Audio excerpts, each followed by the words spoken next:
এই যে দুপুর থেকে দেখছি জনগণের টাকা, শেখ হাসিনা সরকার তার বাপের টাকায় করে নাই, জনগণের টাকা দিয়ে করছে। ওকে ফাইন, জনগণের টাকা দিয়ে করছে, জনগণের টাকায় শেখ হাসিনা সরকার পদ্মা সেতু, মেট্রো রেল, এলিভেটেড এক্সপ্রেস, অনেক কিছু বলতে গেলে পারমাণবিক বিদ্যুৎ কেন্দ্র করছে জনগণের টাকা দিয়ে। তো তুই কর, জনগণের টাকা দিয়ে তুই একটা কর।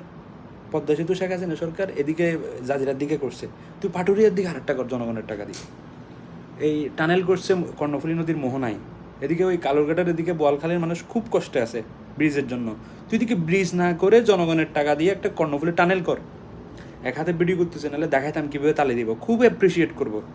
জনগণের টাকা দিয়ে করা এত পান্তাবাদ হইলে আপনারাও করেন। তারপর হচ্ছে এখন বলবে যে মাথার উপর ঋণের বোঝা, শেখ হাসিনা সরকার ঋণের বোঝা রেখে গেছে।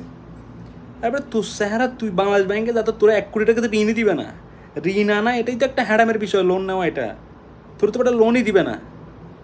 তো এই যে ওই সালনাই কুত্তা বাগাতার নাম, এখানে একটা রাজনৈতিক দলও আছে স্বাধীনতার পর থেকে এখন পর্যন্ত যাদের নিজেদের কোনো অর্জন নাই, দেশের জন্য অবদান থাকবে তো বহুত দূরের কথা, এরাও দেখে এখন আজকাল ঘেউ ঘেউ ঘেউ ঘেউ করে।